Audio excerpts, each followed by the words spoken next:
Hello everyone, welcome to Black Mirror Horror. कैसे हैं आप सब? आई होप आप सब ठीक होंगे। आज मैं आप सभी के लिए दुबई के अल मदाम की एक सच्ची और बेहद खौफनाक कहानी लेकर आई हूँ, जो सुनने के बाद आप लोग डर से कांप उठेंगे। तो उम्मीद करती हूँ कि आपको ये कहानी पसंद आएगी। कहानी पसंद आए तो इस वीडियो को लाइक और चैनल को सब्सक्राइब ज़रूर कीजिएगा और साथ ही बेल आइकन भी ज़रूर ऑन कर लीजिएगा, जिससे आपको हमारी लेटेस्ट स्टोरीज की नोटिफिकेशंस मिलती रहेगी। तो चलिए अब सुनते हैं हमारी आज की कहानी। लगभग 20 साल पहले दुबई के एक शेख की पत्नी, जिसे एक डायन या यूं कहे चुड़ैल ने अपने बस में किए रखा था, वो पागल हो गई थी और यहाँ तक कि खुद उसके पति ने उसको मारने का फैसला कर लिया था। मान लीजिए अब दुनिया के सबसे महंगे शहर के एक बड़े शेख हैं। धन, पैसा, दौलत, शोहरत की कोई कमी नहीं है। करोड़ों अरबों की दौलत आपको रोज उड़ाने की आदत है, क्योंकि आप दुबई के एक बड़े शेख हैं और आपकी तिजोरी सोने, चांदी और हीरो से भरी है।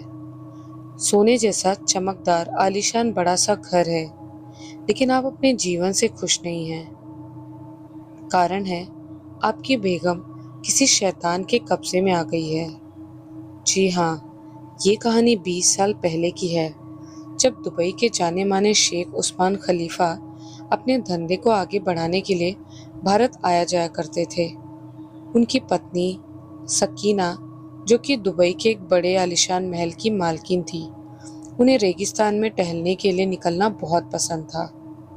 20 साल पहले 2004 में जब उस्मान खलीफा अपना जहाज दुबई पोर्ट से लेकर निकले, बेगम सकीना अपनी सहेली और अपनी दासियों के साथ रेगिस्तान के एक छोटे से हिस्से के दौर पर अपनी टोली लेकर निकली, जिसमें कुछ सेवक सेविकाएं और व्यवस्था करने के लिए लोग थे। शेख सकीना को रंग बिरंगी कपड़े पहनने का, हीरे जेवरात से बने आभूषणों को पहनने का और सज धज कर दुनिया देखने का बहुत शौक था। लेकिन उनके निकाह के 5 साल बाद ही उनका ये शौक मातम में बदल गया, जब गलती से उन्होंने एक हॉन्टेड जगह पर अपनी छावनी डाली और टहलने निकल गई। ये कहानी कोई काल्पनिक कहानी नहीं है, बल्कि उस्मान खलीफा और सकीना की एक सच्ची कहानी है, जिसने उनकी जिंदगी उजाड़ कर रख दी थी। आपको लवजी मछुआरा की कहानी याद है? अगर आप अभी तक वो वीडियो नहीं देखे हो या आपने वो कहानियाँ नहीं सुनी हैं, तो डिस्क्रिप्शन में दिए गए लिंक पर जाकर आप उन कहानियों को सुन सकते हैं, जिससे आपको लवजी भाई की कहानी समझ में आ जाएगी। उन्होंने ही अपनी एक और कहानी हमसे साझा की है, जो कि 20 साल पहले की घटना है। उस्मान खलीफा अपनी बेगम के लिए ज़रूरत की सारी चीज़ें महल में रखवा कर उनकी ज़रूरतों का पूरा ध्यान रखकर ही व्यापार करने जाते थे। इस बार भी जब उन्हें व्यापार के लिए जाना था, तो उन्होंने अपने महल में अपनी बेगम से कहा, सकीना, आपको और कुछ चाहिए? हमने आपके लिए 1 महीने के नए कपड़े, आभूषण और स्वादिष्ट व्यंजनों की व्यवस्था कर दी है। सकीना ने कहा, नहीं आलम, इतना काफ़ी है। बाकी अगर कुछ चाहिए होगा तो हम अपनी दासियों से मंगवा लेंगे। उस्मान को जाने के लिए देरी हो रही थी। बंदरगाह पर उनका जहाज इंतजार कर रहा था, तो वो गुड बाय कहकर निकल गए। 1 महीने में 5 देश घूमकर वापस आना था, तो बेगम ने सोचा इतने दिन महल में क्या करेंगी। वो भी निकल पड़ी अपनी टुकड़ी लेकर। हर बार जब उस्मान खलीफा दुबई से बाहर जाते, तो सकीना अपनी दासियों और टुकड़ी के साथ नई जगहों पर घूमने और टाइम बिताने निकल जाती। उस्मान के आने से पहले वो वापस लौट आती। इसी बीच वो भांत भांत की चीजें सीखती, देखती, आसपास की कलाकृति अपने महल ले आती और नए नए तरीकों से अपने पार्टनर को रिझाने के लिए श्रृंगार, सुगंधित इत्र और उस जमाने का मेकअप का सामान भी लाती, जिससे वो अपनी खूबसूरती को और भी ज्यादा निखार सकती थी और उसे और ज्यादा खूबसूरत बना सकती थी। हालांकि उनकी दासियां और सहेलियां उससे जलती थी कि ये कितनी सुंदर है। एक दिन जब वो तैयार हो रही थी तो उनकी दासी ने कहा, बेगम, आपको इतने सजने संवरने की क्या जरूरत, आप तो हैं ही सीधा जन्नत से आई, जिनके कदमों में जनाबे अली सरेंडर कर देंगे। तो सकीना ने कहा, अरे हमारी इतनी भी प्रशंसा मत करो, हम तो बस यूं ही आईने के सामने बैठे रहते हैं, खुद को संवारते रहते हैं। तो दासी ने कहा, अरे मैडम, आपकी इन्हीं अदाओं पर तो हमारे जनाब आप पर मारे फिरते हैं। अपनी सुंदरता को और निखारने के लिए और नई जगह घूमने के लिए वो नई नई चीजें आजमाना और जीवन को भोगते रहना, बस यही सकीना का जीवन था। उसके लिए जन्नत जमीन पर ही थी, लेकिन इस बार उसकी किस्मत कुछ और चाहती थी। इस बार सकीना ने देखा वो कभी अल मदाम नहीं गई थी।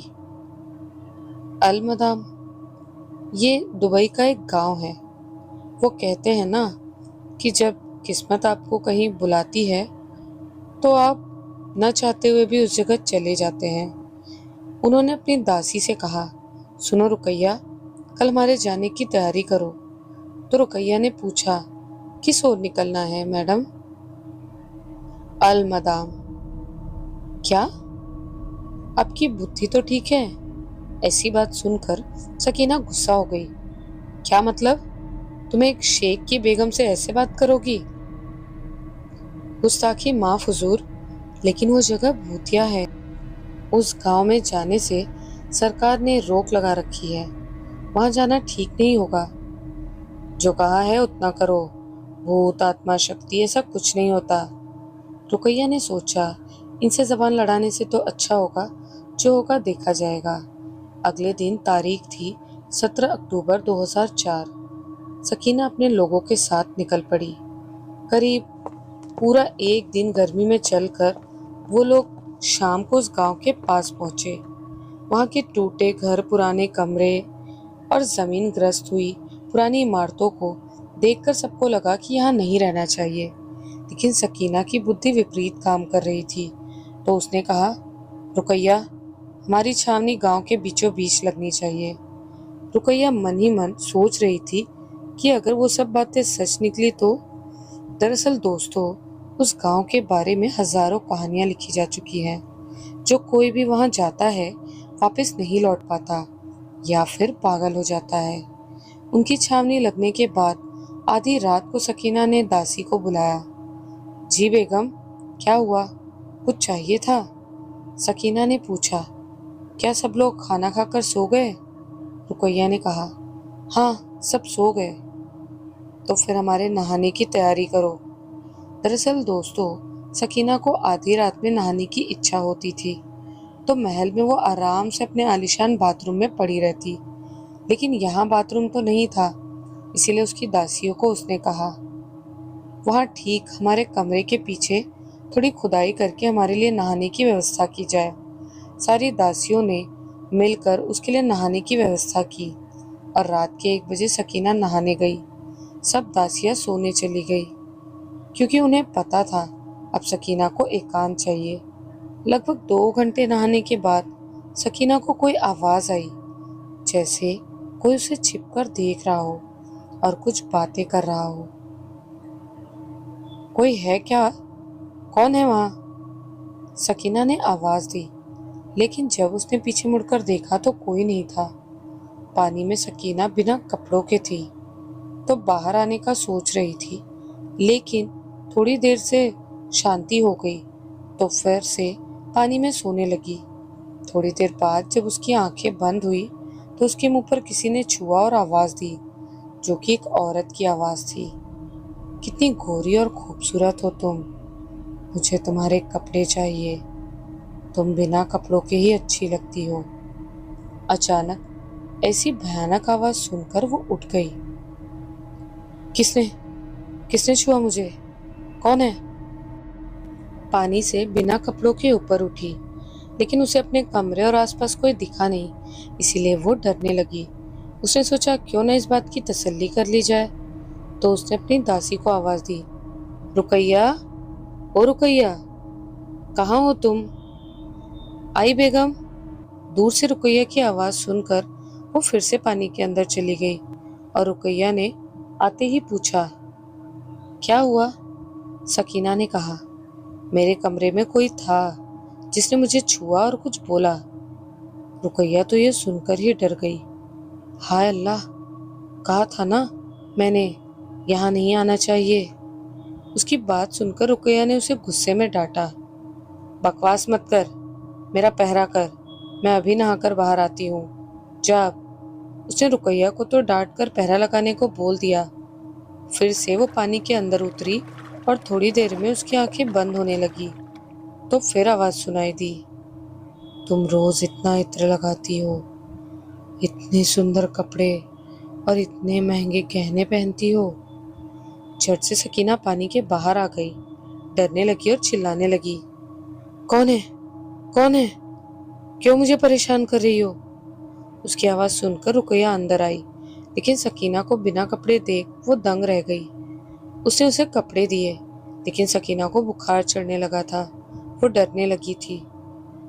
रुकैया ने पूछा, क्या हुआ सकीना आपको? सकीना कुछ नहीं बोल रही थी। उसकी आंखें बंद होने लगी थी और बुखार चढ़ने लगा था। रुकैया ने बहुत मुश्किल से उसको लिटाया और दूसरी दासियों को बुलाया। सबने उसको कपड़े पहनाए, लेकिन वो थोड़ी बीमार लगने लगी थी, जैसे उसको मालूम नहीं क्या हो रहा है। रुकैया को अंदाजा हो गया था कि ये किसी शैतान के झपटे में आ गई है। उसने उसको सर पर और हाथ पैर पर हाथ फेरा तो अजीब सा ठंडापन लग रहा था और उसका शरीर भी ठंडा पड़ चुका था। सुबह तक सारी दासियों ने वहीं पर समय बिताया। सब डरने लगी थी कि सकीना को क्या हो गया और रुकैया को शक था कि ये जगह ठीक नहीं। सुबह जब सारी दासियां फ्रेश होने के लिए अपने कमरे में गई तो रुकैया अकेली बैठी थी सकीना के पास। सकीना को होश आने लगा। रुकैया ने पूछा, क्या हुआ था आपको? सकीना बोली, मुझे कपड़े क्यों पहनाए हैं? गर्मी लग रही है। रुकैया डरने लगी कि जो सकीना कभी बिना कपड़े नहीं रहती, उसे अचानक कपड़ों से दिक्कत क्यों है। आपको होश तो है, आप क्या बोल रही हो? सकीना ने कहा, मुझे कुछ समझ नहीं आ रहा, चलो यहाँ से। यहाँ कोई है जो नहीं चाहती मैं कपड़े पहनूं। रुकैया डरने लगी ऐसी बातें सुनकर। वो बाहर आई और सबको बताया कि सकीना ने वापस लौटने का फैसला किया है। जो जैसा था वैसा ही छोड़कर वो लोग वापस अपने महल आ गए। लेकिन पूरे रास्ते रुकैया सकीना के सामने देखती रही। वो थोड़ी होश में थोड़ी बेहोशी में बोले जा रही थी, नहीं, मेरे कपड़े मत छीनो, मैं तुम्हें दूसरे कपड़े दे दूंगी, मुझे नींद आ रही है, छोड़ो मुझे। रुकैया और दूसरी दासियां ये देखकर डरने लगी थी और रुकैया ने सोचा, कुछ तो हुआ है रात को। जो बिना इत्र के थोड़ी देर नहीं रह सकती, बिना तैयार हुए दासियों के सामने भी नहीं आती, वो रात में वैसे ही पड़ी है। महल में उन्होंने सकीना को अपने कमरे में सुलाया तो सकीना ने कहा, रुकैया, मुझे नहाने जाना है, काफी समय से नहाई नहीं हूँ, जरा पानी तो गर्म कर दो। रुकैया सोच में पड़ गई, ठंडे पानी से नहाने वाली आज गर्म पानी क्यों मांग रही है। उसे लगा ये कोई आम बात नहीं। उसने सीधा ही शेख उस्मान को बुलावा भेज दिया। सकीना बाथरूम में अपने बाथटब में नहाने गई। रुकैया ने उसके लिए गुलाब जल, इत्र और सुगंध वाला साबुन जिससे वो नहाती थी वो सब रख दिया और नए कपड़े रख दिए। सकीना बोली, इस इत्र को हटाओ मेरे सामने से, मुझे नहीं पसंद। रुकैया डर कर बाहर भाग गई। दूसरी दासियों ने पूछा, क्या हुआ? तो उसने बताया, आज सकीना बहुत बदली बदली लग रही है। पानी में इत्र डालकर नहाने वाली सकीना बोल रही है, इत्र को हटाओ मेरे सामने से। महल में नौकर से लेकर चौकीदार तक सब चिंता में पड़ गए कि जब उस्मान खलीफा आएंगे तो उसको क्या जवाब देंगे। सकीना को क्या हुआ? दासियां सकीना के कमरे में उसके नहा लेने का इंतजार करने लगी। अंदर सकीना आधी होश में थी और आधी मदहोशी की हालत में बाथटब में नहाने उतरी। उसने शैम्पू निकाला और पानी में झांक करने लगी, लेकिन कहीं ना कहीं उसको कुछ अजीब लग रहा था। वो सोच में पड़ गई, मुझे ये क्या हो रहा है? मैं शैम्पू को पानी में क्यों मिला रही हूँ और मेरा इत्र कहाँ है? फिर उसको एक डरावनी आवाज सुनाई दी, मेरे सामने इत्र की बात भी मत करना, और आज के बाद कपड़े पहनना तो भूल ही जाओ, तुम्हारे सारे कपड़े मेरे हैं। सकीना मदहोशी में भी डरने लगी और बेचारी डरते हुए बोली, कौन हो तुम? सामने क्यों नहीं आती? मैं कौन हूँ? अभी दिखाती हूँ तुम्हें। सकीना के बाजू में पड़े नए कपड़े जो उसकी दासियों ने नहाने के बाद के लिए रखे थे, वो पानी में जा गिरे और झाग में गीले हो गए। फिर वो आत्मा बोली, मैं यहाँ हूँ। सकीना जल्दी से उठी। उसका शरीर वैसे तो कसता जा रहा था, लेकिन वो जैसे तैसे करके पानी से बाहर निकली और टॉवेल लपेट लिया और भागने लगी। बचाओ, बचाओ, क्यों मेरे पीछे पड़ी है? कौन हो तुम? अभी तक जो शैतानी आत्मा थी वो सकीना के सामने नहीं आई थी, लेकिन सकीना और उसकी दासियां समझ चुके थे कि उसके साथ कुछ बुरा होने वाला है। सकीना बाथरूम के एक कोने में बैठकर रोती रही। तभी रुकैया और दूसरी दासियां अंदर आती हैं। देखती हैं कि कोई चिट्टी जैसी सकीना, जो सिर्फ पानी से भी अपना मुंह धो लेती थी तो भी चांद सी हसीन लगती थी, वो काली दिखने लगी थी। उसके चेहरे की खूबसूरती चली गई थी। वो आईने के सामने देख रही थी।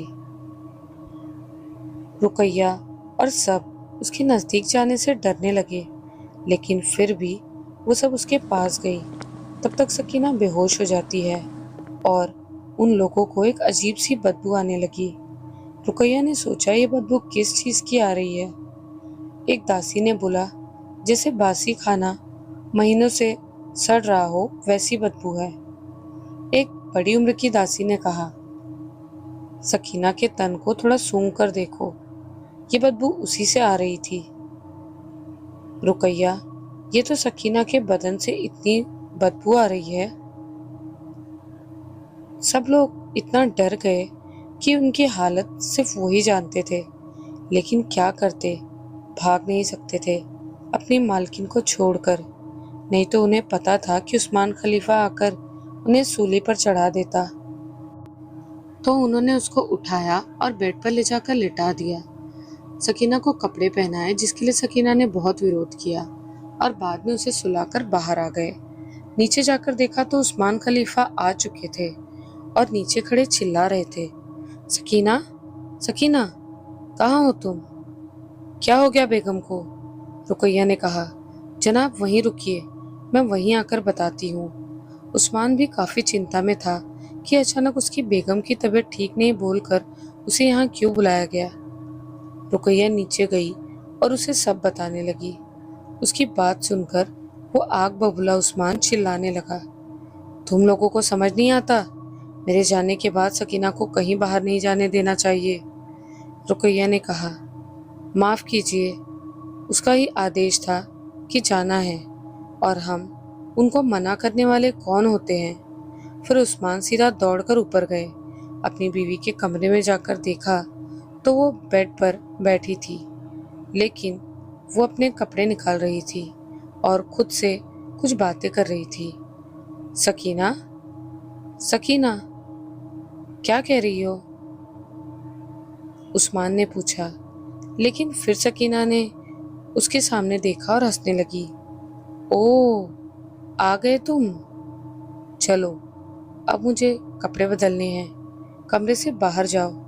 ऐसा कहकर सकीना अपने बेड से उठी। आधे कपड़ों में उसने उस्मान को धक्का दिया और दरवाजा बंद कर लिया। उस्मान सोच में पड़ गया कि ये क्या हुआ। फिर उसने रुकैया को बुलाया और सब पूछा। रुकैया ने कहा कि वो लोग अल मदाम गए थे। ये बात सुनकर उस्मान ने जवाब दिया, ये क्या बात कर रही हो? उस्मान ने चिल्ला कर कहा, वहां क्या था? सकीना को क्यों जाना था वहां? रुकैया ने कहा, वो बस थोड़ा टाइम बिताना चाहती थी नई जगह। उस्मान चिंता में पड़ गया और उसने अपने कुछ दोस्तों को इसके बारे में बताया। रहीम, जो उसका बचपन का दोस्त था, उसने कहा, उस्मान, वो जगह सच में भूतिया है, सकीना को वहां नहीं जाना चाहिए था। अब कहानी थोड़ा और पीछे जाने वाली है। रहीम ने बताया कि आज से करीब 80 साल पहले जब ये गांव कुछ इस्लामिक ट्राइब से भरा था, तो लुटेरों के एक दल ने उनके ऊपर हमला कर दिया था और उन्होंने इस गांव को लूट लिया था।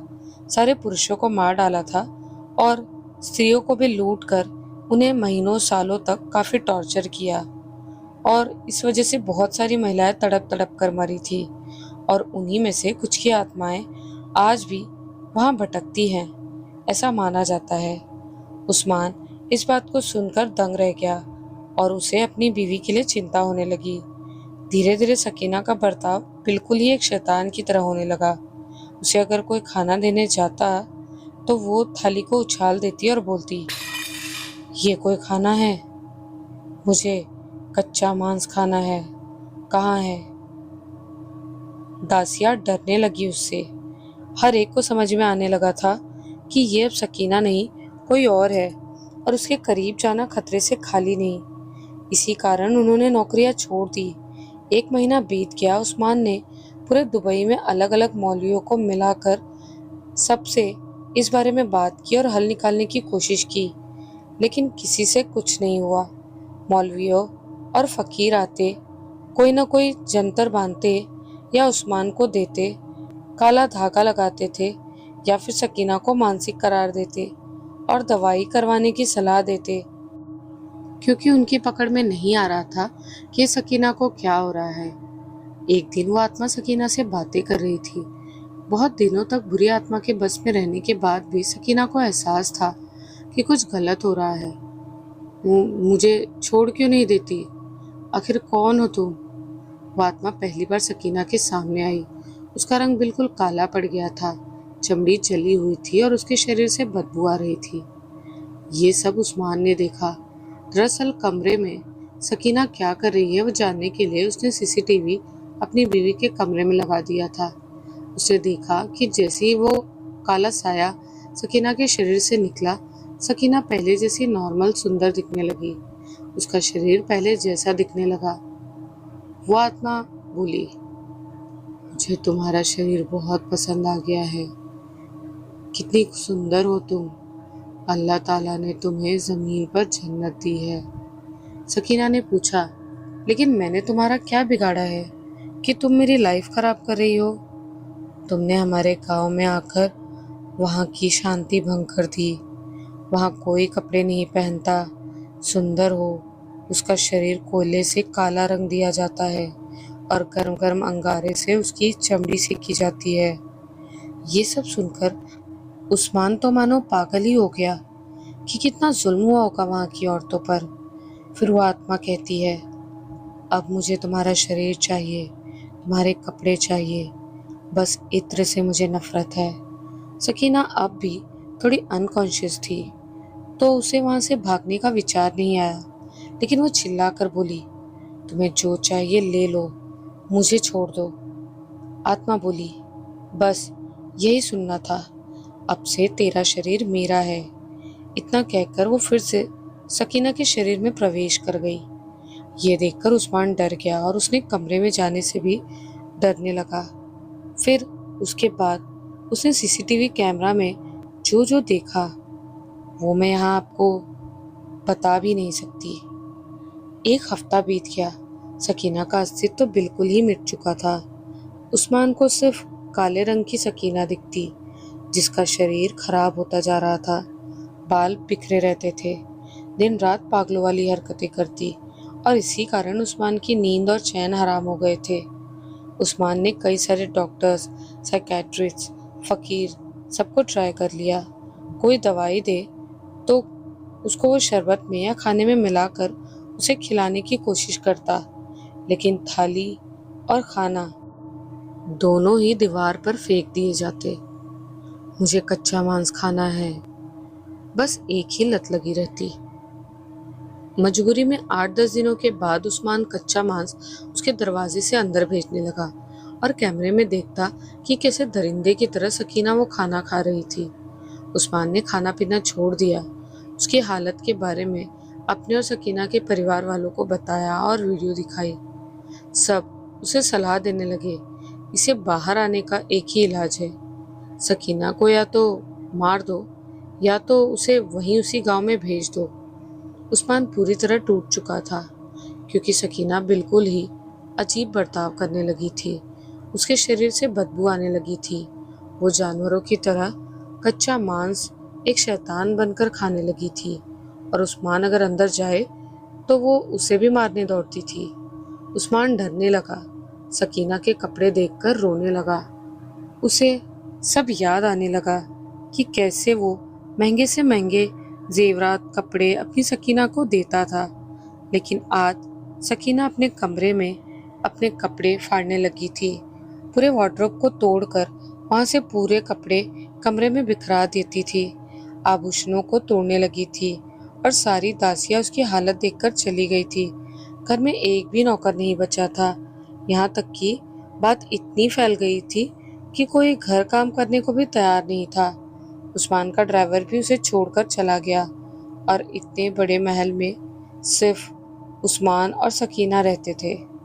उस्मान डर की वजह से रात को अपने बाजू वाले छोटे घर में रहता और वहीं से निगरानी करता सीसीटीवी की मदद से। एक समय ऐसा आया कि उसने ठान लिया, अब शायद मुझे अपनी बेगम सकीना वापस नहीं मिलेगी। उसे मार देना ही एकमात्र उपाय रहेगा। उसने अपने कमरे से शॉटगन निकाली और खाना लेकर सकीना के कमरे की ओर गया। वहां खाना रखा और उसे देखा। आज वो खाना लेने नहीं आ रही थी और अपने आप को आईने में देखकर रोए जा रही थी। उस्मान का दिल बैठ गया, ये मैं क्या करने जा रहा था। फिर उसने उस गांव के बारे में और जाना। पता चला कि दुबई के रेगिस्तान से दूर स्थित अल मदीना एक हॉन्टेड गांव है, जिसे सालों से छोड़ दिया गया है। बहुत से लोग इसकी चपेट में आए हैं, और बहुत सारी कहानियों में से एक उसकी बीवी सकीना की कहानी लिखी जा रही थी। उसी वक्त उसको ख्याल आया कि उसके भारत टूर में उसकी मुलाकात मिस्टर लवजी मछुआरा से हुई थी, जिसने अपने बारे में परिचय दिया था। तुरंत ही उस्मान ने उनको कॉल किया। लवजी भाई ने सारी बात सुनी और बोला, मुझे वहाँ आना पड़ेगा। उस्मान ने उनकी अर्जेंट टिकट करवा कर उनको वहाँ बुलाया और उनको सब बताया। सीसीटीवी दिखाया कि ये सब सकीना नहीं कर रही। उस्मान ने कहा, वो अपने कमरे में बिना कपड़े रहती है, शैतान की तरह खाना खाती है, मालमूत्र और पेशाब भी कर लेती है।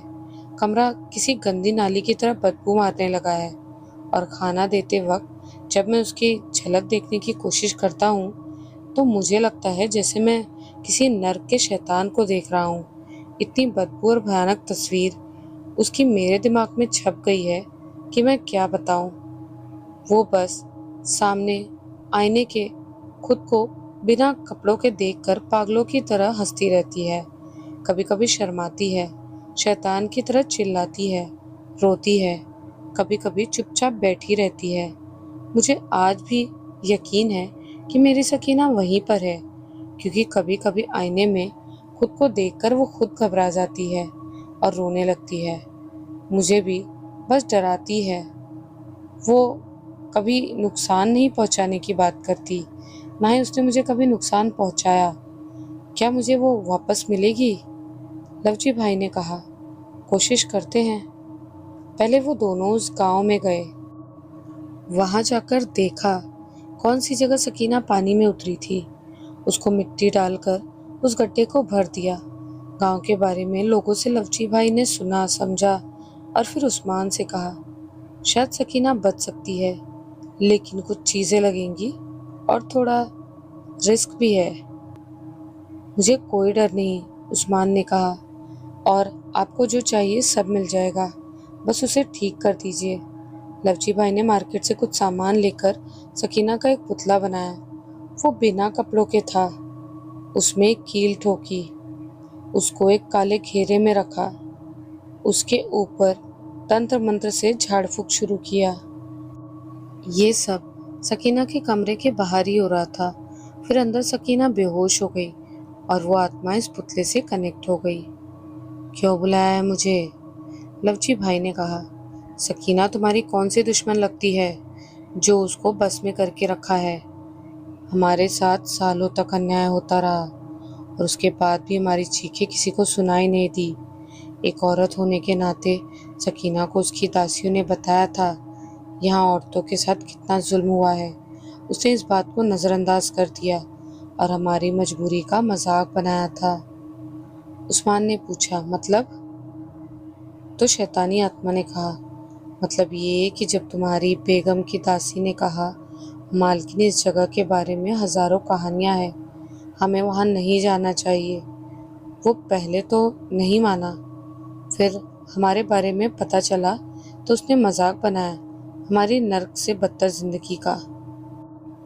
लवजी भाई ने कहा, चलो मानते हैं कि उससे गलती हुई, अब उसे छोड़ दो, वो माफी मांग लेगी और अपनी गलती भी मान लेगी। आत्मा ने कहा, फिर हमारे अपमान का क्या? मुझे तो उसके कपड़े और जेवरात पसंद आ गए। मैं अपनी और इन सब कपड़ों को उनमें आत्माओं में बांट दूंगी और उनको शांति मिलेगी। उस्मान ने कहा, मैं वादा करता हूँ अगर मेरी बेगम को छोड़ दोगी तो मैं तुम्हें जो चाहिए वो सब दे दूंगा। उसने मानने से मना कर दिया, नहीं, अब तो बेगम ही हमारे गुलाम बनकर रहेंगी। लवजी भाई ने उस पुतले के ऊपर एक कांच का गोला रख दिया और ऊपर से उसके ऊपर 2 दिए जलाए। फिर एक पुस्तक से मंत्र पढ़ने लगे और बीच बीच में बोलने लगे, छोड़ दे सकीना को या फिर मैं तुझे हमेशा के लिए श्रापित कर दूं। पुतला तड़पने लगा और शैतानी आत्मा ने बोला, नहीं नहीं, जुल्म न करो, जुल्म तो सालों तक सहा है। मैं सकीना को जाने दूंगी, लेकिन मुझे उसके सारे कपड़े और जेवरात चाहिए। लवजी भाई ने उस्मान की तरफ देखा। उस्मान ने हाँ का इशारा किया। लवजी भाई ने सब बंद किया और पुतले को आज़ाद करके उसको महंगे कपड़े और जेवरात पहना दिए और बोले, सुनो, अब तुम्हें सकीना के सारे कपड़े और जेवरात मिल जाएंगे। अब उसे छोड़ दो और वो पागल नहीं होनी चाहिए। छोड़ देती हूँ, लेकिन हर साल मुझे नए कपड़े पहनने हैं। उस्मान ने कहा, वादा रहा, सकीना के हाथों ही भिजवा दूंगा। ठीक है, मेरे और मेरे साथियों के लिए कपड़े और जेवरात अलमदाम के गांव में उसी जगह रखवा दो। फिर पुतला सकीना के खुद के घर में जितने कपड़े और जेवरात थे वो सारा सामान लेकर लवजी भाई और उस्मान उस गांव में रख आए। वहां सामान रखते वक्त पुतला भी रखा गया और लवजी भाई ने कहा, अब उस्मान और सकीना को परेशान मत करना। फिर वो लोग वापस लौटते वक्त सकीना को पहनाने के लिए नए कपड़े लाए। सकीना बेहोशी की हालत में थी। पहले उस्मान ने उसे नहाने भेजा। वो नहाकर कपड़े पहनकर बाहर आई। ठीक से चल नहीं पा रही थी, लेकिन उस्मान के कहने पर लवजी भाई को नमस्ते करके धन्यवाद किया। वो तीनों उस गांव गए और सकीना ने पुतले की ओर देखा और उस्मान ने उसे इशारे में समझाया। सकीना ने बोला, हम बेगम सकीना, आप सबके अपमान और बेइज्जती के लिए माफ़ी चाहते हैं और सालों पहले जो आपके साथ हुआ उसके लिए खेद है। आगे से ऐसा किसी और के साथ ना हो उसका हम खुद ध्यान रखेंगे और आपकी आत्मा को शांति मिले ऐसी प्रार्थना करेंगे। अल्लाह ताला आपको जन्नत बख्शे और जिन जिन महिलाओं को उन राक्षसों ने नरक यातना करवाई उनको बख्शीश मिले, ऐसी हमारी दुआ है, आमीन। प्रार्थना पूरी करके वो वापस लौट गए अपने घर। घर आते ही उस्मान लवजी भाई के पैरों में गिर पड़ा। लवजी भाई, अगर आप ना होते तो मेरी सकीना मेरे हाथों मारी जाती और मैं अपने आप को माफ नहीं कर पाता।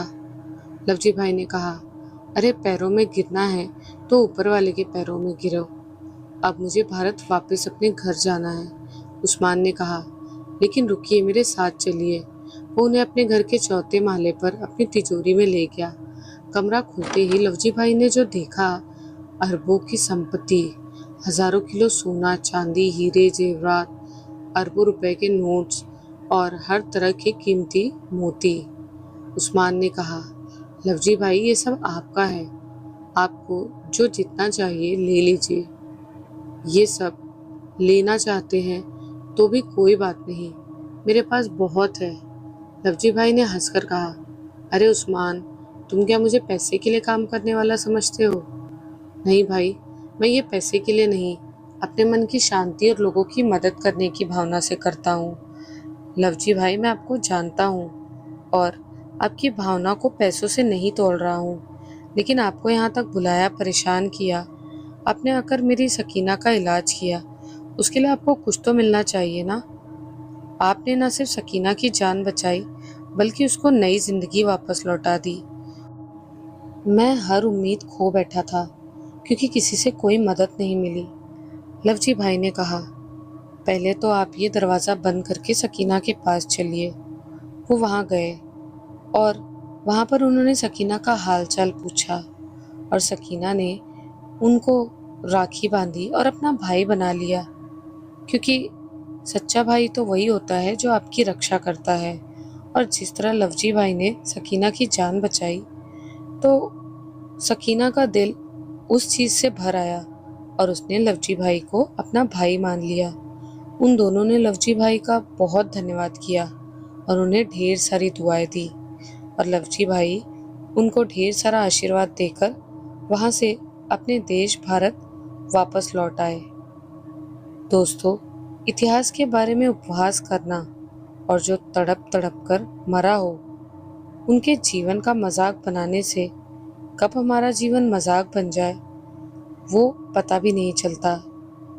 सकीना को अपनी गलती का एहसास हुआ, लेकिन उसके पहले उसके जीवन में जो भी जहर हुआ, जो भी जहर खुला या जो भी हादसे हुए, उसकी जिम्मेदार एक तरह से वो खुद ही थी। उस्मान ने उसको सारे वीडियोस दिखाए जिसमें सकीना एक शैतान थी। वो देखकर सकीना अपने आप से ही डर गई। खुद का ऐसा रूप देखकर उसे अपनी गलती पर बहुत दुख हुआ और उसने नॉर्मल करने की बहुत कोशिश की। इसे भूलकर नॉर्मल लाइफ में जीने में उन्हें काफ़ी साल लग गए। आज भी इस बात को याद करके सकीना डर जाती है और रोने लगती है। तो इस तरीके से ये दुबई के शेख की और उनके पत्नी की एक सच्ची और भूतिया कहानी आपके सामने है। आपको ये कहानी कैसी लगी, हमें कमेंट्स में ज़रूर बताइएगा। ये दुबई के शेख की बीवी की सच्ची कहानी है। कहानी अच्छी लगी हो तो इस वीडियो को ज़्यादा से ज़्यादा शेयर कीजिएगा। मिलती हूँ बहुत जल्द आप सभी से फिर से कुछ ऐसी ही नई, सच्ची और डरावनी कहानियों के साथ। तब तक अपना ख्याल रखिएगा। Bye and take care.